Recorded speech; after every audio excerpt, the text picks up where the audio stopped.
Dobar dan i dobrodošli u novu recenziju. Danas ćemo raditi recenziju za Soup Game Box. U pitanju je konzola koja je jako mala. Dakle, minijaturna konzola koja je 8-bitna i koja pušta igre sa prastarih konzola.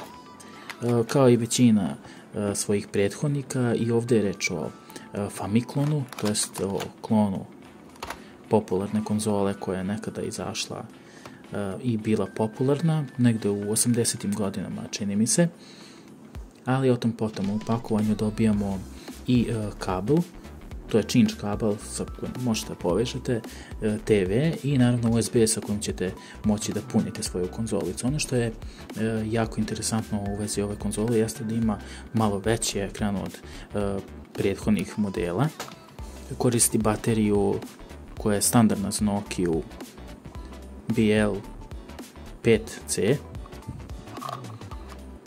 Dakle, ukoliko vam se pokvari, možete lako da je zamenite, što je to neki plus. Hajde da uključimo konzolu i da vidimo kako ona zapravo izgleda, ali prije toga ćemo svakako da pogledamo, evo, ovdje imate taj ulaz za povezivanje sa TV-om i naravno tu je i ulaz za USB, to jest za punjenje.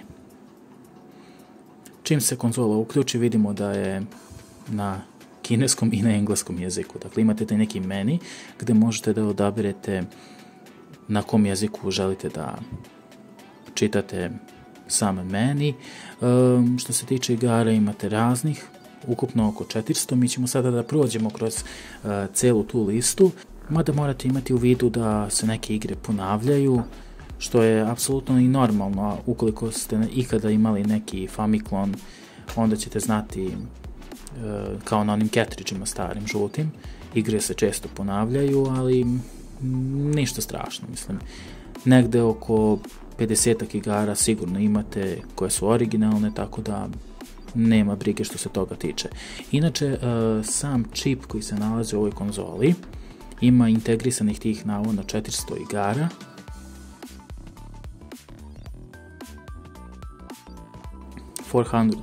Naravno.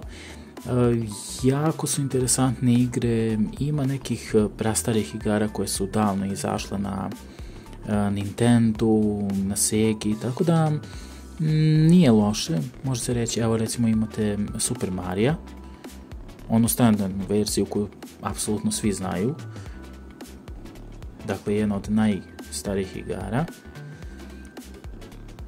Ono što je malo iritirajuće jeste da svaki put kada resetujete igru, to jest kada izlazite iz igre, morate ponovo dođete u isti meni gdje birate ponovo jezik, dakle kineski ili engleski, ali kome to ne smeta, onda neće imati problema. Što se tiče ostalih igara, tu su nam i ninja kornjače. Ovo mi je neki Versus koji je sasvim ok. Dakle, možete da igrate i u dvoje ukoliko imate onaj gamepad koji može naravno da se poveže. Ali mi ćemo sada da probamo da uđemo ponovo u igru i da vidimo da li radi for one player. Mislim da će moći. Dakle, idete na taj neki story mode i birate naravno kornjaču koju želite.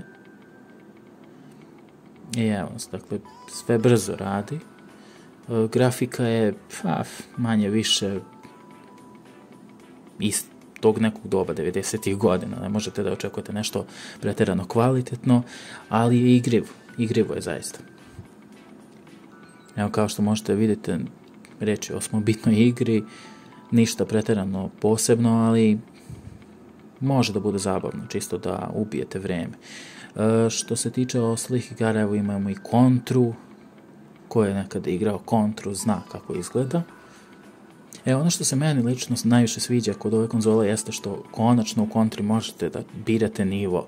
Dakle, ne morate da čekate da pređete celu igru da biste otišli, ne znam, u 5-6 nivo, nego odmah istog momenta možete ući u igru i odabrati nivo. Eto, to je jedan veliki plus što se tiče ove konzole.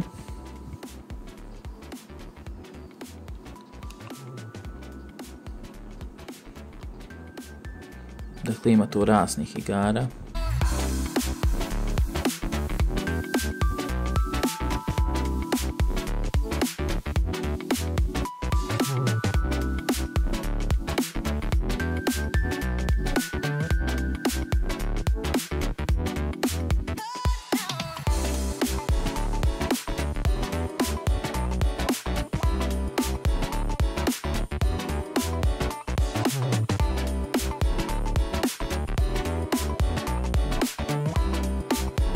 Hajde da vidimo da li ima još neka igra.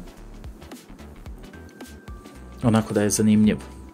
Evo, Robocop.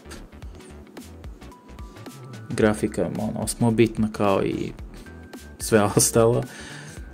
Ali moram da priznam da mi se ova igra jako puno svidjela. Dakle, baš je onako lepo dizajnirana. Dizajnirani su nivoji.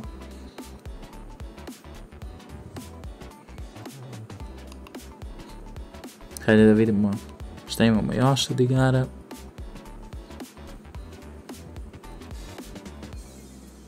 Double Dragon.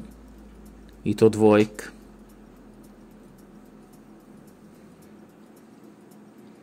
Moram da kažem da sama konzola lepo emulira sve igre. Dakle, sve igre su onako fine i emulacija je sasvim glatka. Dakle, ne štuca sam sistem, što je za neku cijenu od 10 evra stvarno neočekivano. Imate i Galaxian, evo, ko je malo stariji, on će znati malo više o ovoj igri. Ja ne znam nešto pretjerano, ali zabavno je također.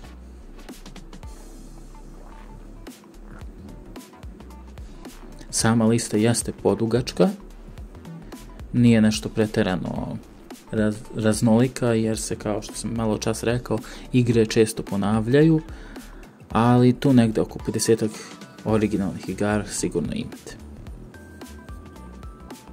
Ovo je neki Donkey Kong ili šta, ne, Godzilla, tako nešto.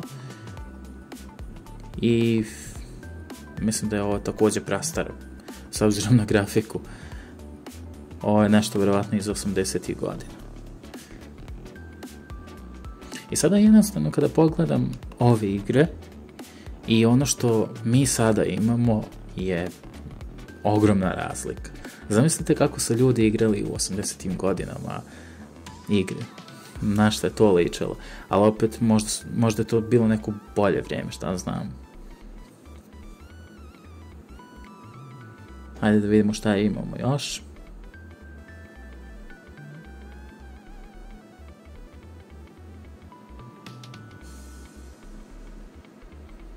Ja mislim da ima čak i Formula 1 ovdje negdje. Ima sigurno, samo ne znam gde. Ali ima. Naći ćemo nešto što ćemo ponovo da testiramo, da vidimo kako radi.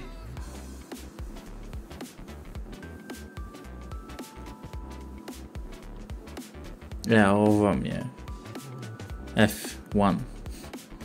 Hajde da vidimo kako to izgleda. Kao što vidite, grafika je na minimalističkom nivou, ali šta znam, ako vam je dosadno, zašto ne biste igrali? Ako ste negdje na putu ili jednostavno ne želite trošiti bateriju na telefonu, onda možete slobodno da igrate ovo. Lepo izgleda. Što se tiče samog kućišta, izrađeno je od plastike, ona je malo jeftinije normalno, koliko para toliko muzike, ali ono što mi se također sviđa jeste da možete da igrate dok punite. Dakle, vi možete da punite ovaj maleni gadget i da ga koristite u isto vrijeme. Eto, to je taj neki veliki plus. Tako da, moja ocena generalno od 1 do 10 bi bila pa 8. Ne može da bude 10, ali može 8. I to bi bilo to. Nadam se da vam se recenzija svidjela. Ukoliko jeste, ne zaboravite da drvnete taj like, subscribe, a mi se vidimo u nekom narednom videu. Do tada, veliki pozdrav!